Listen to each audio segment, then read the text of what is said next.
মই নহাকে আপুনি blog start কৰিয়ে দিলে। নমস্কাৰ, মই সমীৰণ পোদ্দাৰ আৰু এয়া মোৰ লগত আছে অনিতা বা আইতাৰ আখল। তেনেহলে ব'লা আমি বাহিৰতে বহি কথা পাতো।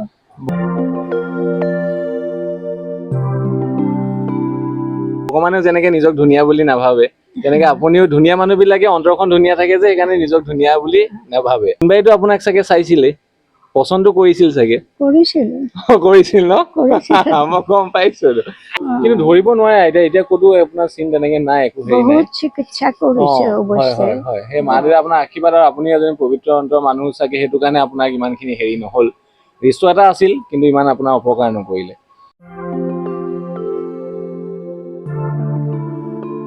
আইতাই তেনে তামোল খাই ভাল পায়, লওক আপোনাৰ তামোল খুন্দি দিলে। এয়া লওক অকনমান তামোল খা। আইতা আপোনাৰ আঙুলি বিলাক হাত বিলাক কিয় এনেকুৱা কওকচোন বাৰু? ইমান ধুনীয়া মানুহজনী আঙুলি বিলাক এনেকুৱা কৰিলে। আৰু এইটো কেতিয়া পৰিছিলে, কিমান বয়সত? এই 3 বছৰ আৰু। সেই যে আপোনাৰ ঘটনাটো হৈছিলে তেতিয়াই নেকি? তেতিয়া কেনেকে লিখিছিলে আইতা? ইলাষ্টি বিলাক এটা লাগি লাগি গ'ল, টুপিটো লাগি শিৰবিলাক কুচি গ'ল। আৰু এইটো বৰ গুণৰ। 6-7 বছৰ মান হওঁতে কামিলা আছিলো, লগ কেইটামান লৈ হালধি খুন্দিব গলো ঢেঁকীত। লগ কেইটাক ঢেঁকী দিব দি মই খুচৰি দিলো, দিওঁতে আঙুলিটো ছিঙি গ'ল। আপুনি কেনেকে লিখিছিলে?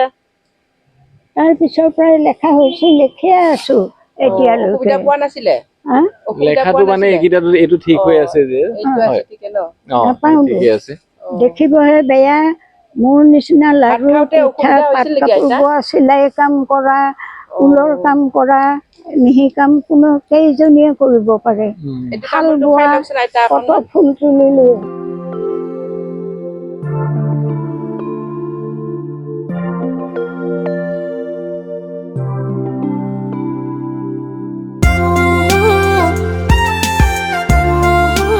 আইতাৰ বিষয়ে আমি আৰু এটা গুৰুত্বপূৰ্ণ কথা জানিব বিচাৰিম। যিহেতু আমি জানো যে আইতাই কবিতা লিখে, দিহানাম চৰ্চা কৰে, আৰু আইতাৰ কবিতা পেপাৰটো আহিছে। আইতাই লিখা এখন কিতাপ আমলখি, আইতাই এখন লিখিছে। আপোনালোকে বুক ষ্টলটো পাব আমলখি বুলি, বৰ ধুনীয়াকৈ লিখিছে তেখেতে। আইতা, আপোনাৰ পৰা জানিব বিচাৰো, আপুনি কিমান পঢ়িলে আৰু আপুনি ৰেডিঅ'ত যে কাম কৰিছিল, ৰেডিঅ'ত কেনেকে পাছ কৰিলে আপুনি? এই ৰেডিঅ'ৰ যিটো আপোনাৰ যাত্ৰা আছিল, এই যাত্ৰাটোৰ বিষয়ে আপুনি আমাক অলপ জনাব লাগে। মোৰ ঘৰৰ পৰিয়ালে ফৰ্ম এৰি ৰিহাৰ্চেল কৰিছে। মই লগ হ'ব খুজিলো, তেওঁলোকৰ পাৰ্টিত মোক লগ নিদিয়ে। মাতটো বেয়া, মই গাব নোৱাৰো। মোৰ অন্তৰত দুখ লাগিল। মোৰ আৰু দাদা এজন ৰেডিঅ' অফিচৰে ওপৰৱালা, সমস্ত গোস্বামী। মই আৰু ভয় ভক্তি কৰো। তেওঁ ৰেডিঅ'তে কাম কৰে এতিয়া। তাৰপৰা মই বেলেগ এজনৰ হতুৱাই নাম কৈ, বেলেগ এজন দাদাৰ বন্ধু এজনৰ হতুৱাই অফিচৰ পৰা ফৰ্ম আনালো। মোক লাগে বুলি মই কোৱা নাই, জানো দাদাই মোক নিদিয়ে গাবলৈ। হেৰি আনি পেলাই মই সেই দুৱাৰমুখৰ মানুহৰ ঘৰত গৈ গৈ ৰিহাৰ্চেল কৰিলোঁ। ইণ্টাৰভিউ দি নাহিল। দি নাহোঁতে মোৰ পৰিয়ালৰ মানুহো গৈ বহি আছে, মোক দেখিতো আচৰিত। তেওঁলোকে পাৰ্টিটোতো মোক নল'লে, মই গাব নাজানো কাৰণে। কিয় আহিছ? মই ইণ্টাৰভিউ দিব আহিছোঁ। আচৰিত আৰু শুনি। এবাৰ মই যে দেখিলোঁ নাম, মোৰ 31 নম্বৰত লিষ্টত নামটো আহিছে। মোৰ আগত লগত থকাবিলাক চব ইণ্টাৰভিউ দি দি এইখন দুৱাৰেদি সোমাই সেইখন দুৱাৰেদি ওলাই গৈছে, কাকো লগ পোৱা নাই মই। মইতো অধৈৰ্য হৈ গৈছোঁ। ঘৰতোতো পৰিয়ালৰ পৰা মই মনে মনে গৈছে হেৰি পাইছোঁ। অধৈৰ্য হৈ যাওঁতে শেষত মোক মাতিলে। মাতোতে গ'লোঁ। যাওঁতে সেইখিনিতে ইণ্টাৰেষ্টিং। মই মানে ভিতৰত সোমাই যাওঁতে মোক যে বেৰৰ আইনেদি মোক দেখি আছে, মই ক'ব নোৱাৰো। মগজটো মোৰ কিবা হৈ আছে। হেৰি তাৰপৰা আপুনি কেলে কিয় আহিছে ইয়ালৈ? মোকতো এনেকৈ সুধিলে। ডাইৰেক্টৰে পৰীক্ষা লৈছে মোক। কিয় নাহিম?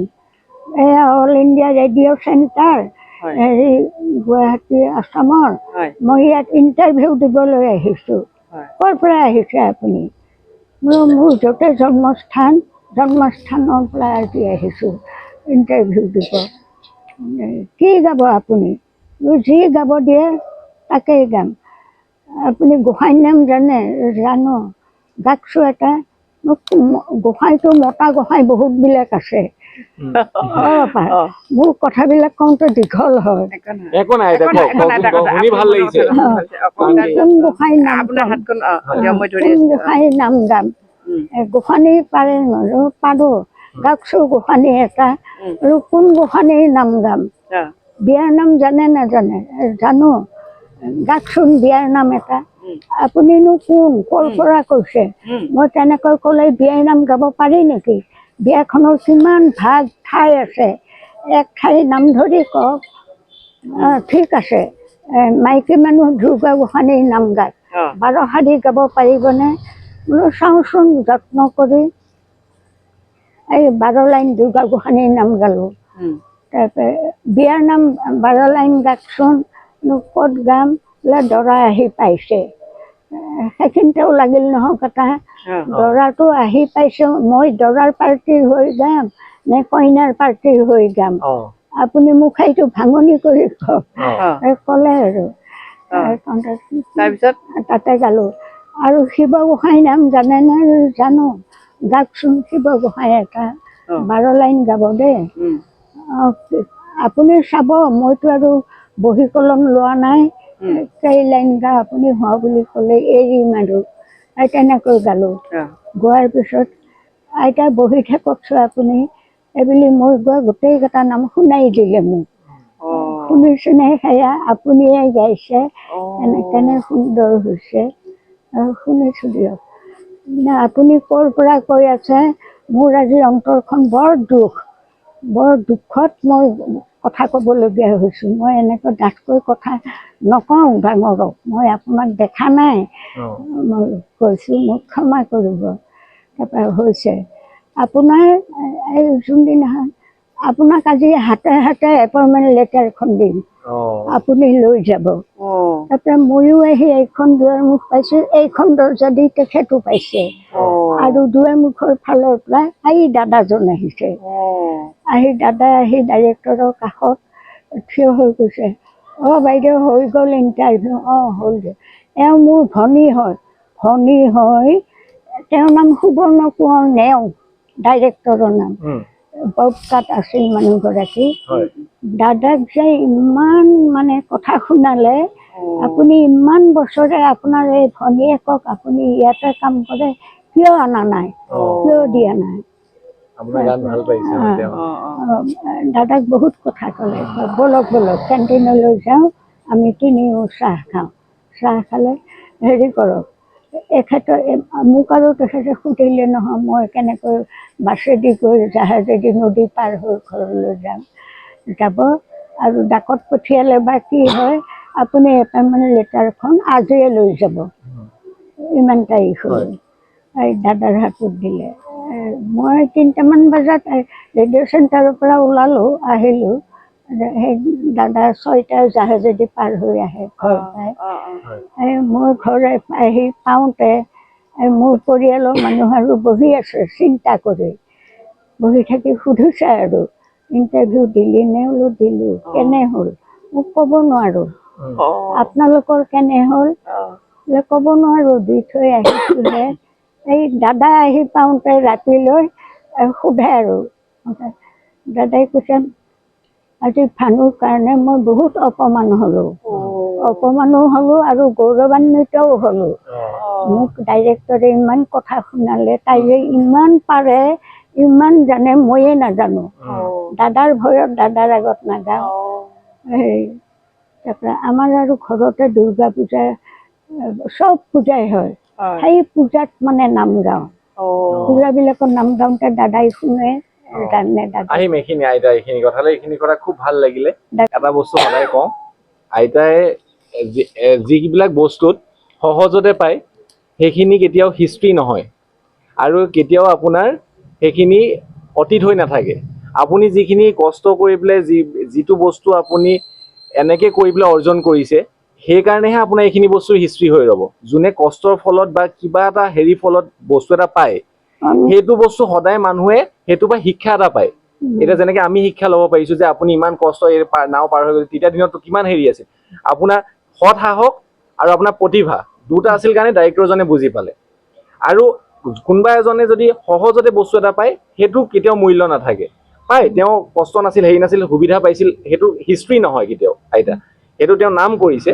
কিন্তু আপোনাৰ এইখিনি কথা গম পায়, আশা কৰোঁ দৰ্শকসকলেও বহুতখিনি উৎসাহ পাব আৰু আমিও বহুত উৎসাহ পাইছোঁ। এনেকুৱা প্ৰতিভা বহুত গাঁৱে ভূঞে সোমাই আছে, বহুত আইতাহঁতৰ মনত সোমাই আছে, যিহেতু সেই টাইমটোত ইমানখিনি সুযোগ সুবিধা নাছিল।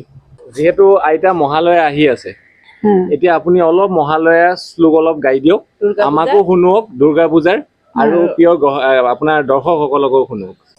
যা দেৱী সৰ্বভূতেষু সৰ্বশক্তি সমন্বিতা নমস্তস্যৈ নমস্তস্যৈ নমস্তস্যৈ নমো নমঃ।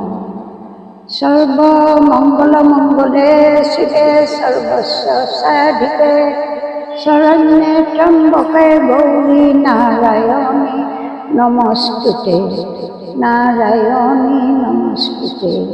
নমস্তে তারিণী সর্ববিনাশিনী নমস্তে শরণ্যে শিবে সানুকম্পে নমস্তে জগদ্ধাত্রিকে বিশ্বরূপে নমস্তে জগদণ্ডা পদারবিন্দে নমস্তে জগত্তারিণী ত্রাহি মা দুর্গে ত্রাহি মা দুর্গে। অনলে সাগরে তান্তয়ে রাজগৃহে তমে কাগতি বিঘ্ন সন্দুহন্ত্রী নমস্তে জগত্তারিণী ত্রাহি মা দুর্গে ত্রাহি মা দুর্গে। অনাথস্য দীনস্য তৃষ্ণাতুরস্য ভয়াতুরস্য ভীতস্য বদ্ধস্য জন্তুঃ তমে কাগতি বিঘ্ন সন্দুহ নৌকা নমস্তে জগত্তারিণী ত্রাহি মা দুর্গে।